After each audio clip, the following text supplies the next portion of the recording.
Amay.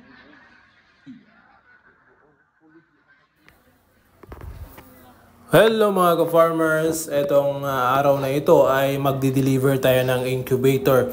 So itong incubator na ito ay gawa natin mga ka-farmers. Ang in-order sa atin ay ito, dalawang set.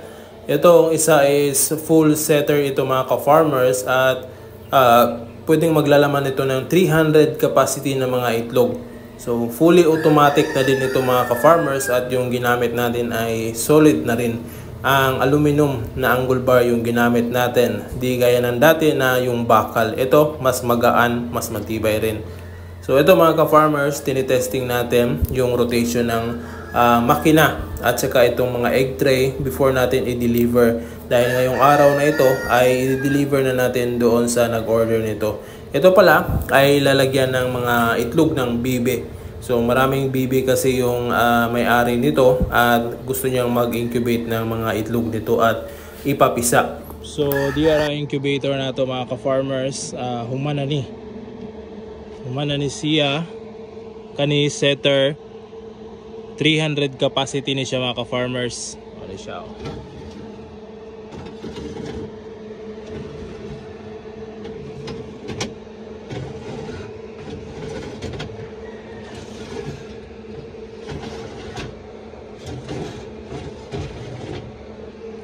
So 300 capacity full setter ni siya.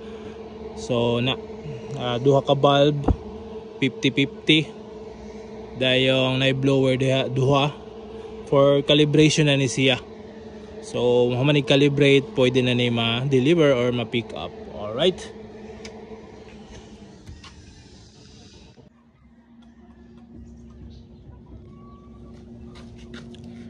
Diri pod sa pikas mga ka-farmers, mao ni atong hatcher. Alright. So full hatcher ni siya na atay 150 to 180 capacity ang pwedeng masulod ani. For calibration na po ni siya, dungan ani kay package na sila. So dara ang atong full hatcher. 4 rooms lang ni siya mga ka-farmers. 4 windows. 4 doors. Alright. So coated na puti ang itong screen. Kaya na may stock nga coated screen. So di na siya tayan. So mo ni siya. 2 bulbs gyapon, 2 ka blower, then 4 trays ng atong hatching trays. Ka tray na siya. Alright. So mo ni siya ang atong full hatcher 150 to 180 capacity. Alright. So for calibration, mag-calibrate, ready to go na. Right. So ngayon mga ka-farmers, ito isinakay na natin dito sa pedicab or tricycle. So yan yung dalawang set ng incubator natin na i-deliver natin dahil wala tayong sasakyan. At ito lang ang kaya natin, kaya yan lang yung ginamit natin pang pa-deliver. At nagdala rin ako ng isang tray ng itlog mga ka-farmers dahil yung may-ari nito ay gusto rin yung mga itlog ng ating mga manok.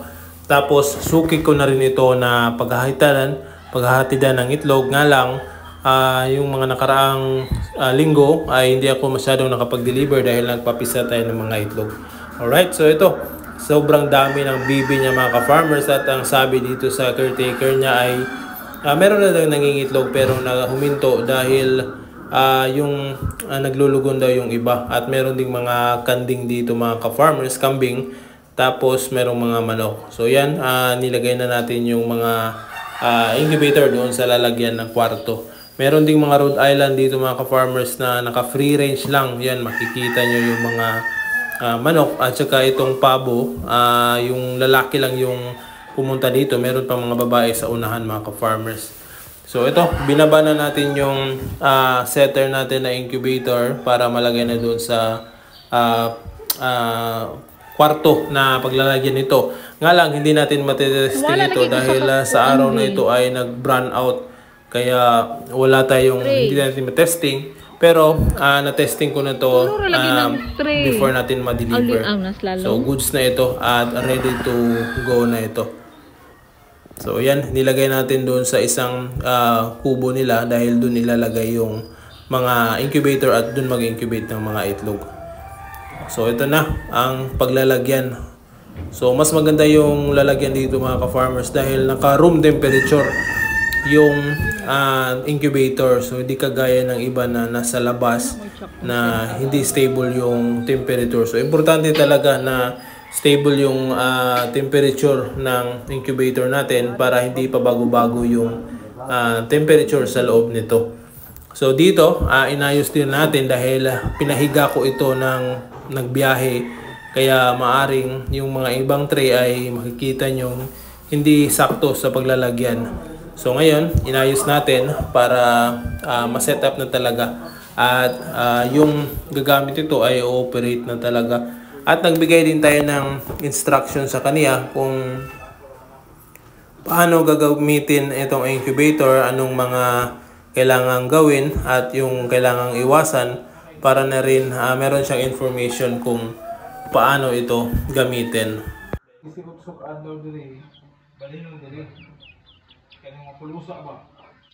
Okay, para dili ka maglisod yung inig mo musa. Sayon na kung limpyo na. Kay hari din na ka maglimpyo ng steam. Kay di na mahugaw diri. Kay wala man mamusa.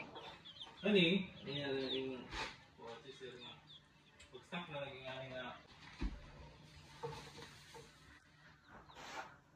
Dili sa hot shell. Paano na yung kwan diri? Ihaw. Ito ang kaanding ba eh. Muni, mga napalit ni Sirso. Okay.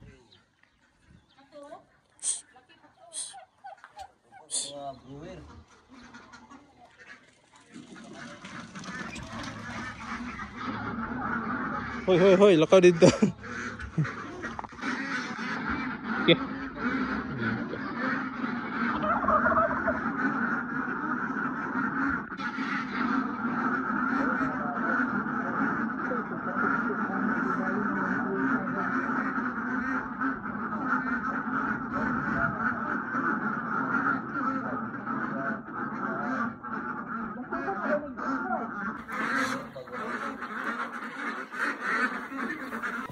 So yun lang mga ka-farmers, ito yung mga inaalagaan nila, mga kambing, bibe, manok at meron ding mga pabo. So maraming lalaki yung mga kambing mga ka-farmers dahil marami ding mga babae ang namamatay daw na dito sa kanilang farm. Kaya yan, mostly lalaki lang talaga at nag-aalaga din sila dito ng Azolla. Alright, so yun lang mga ka-farmers, hanggang sa muli at see you in my next vlog at happy farming! Woo!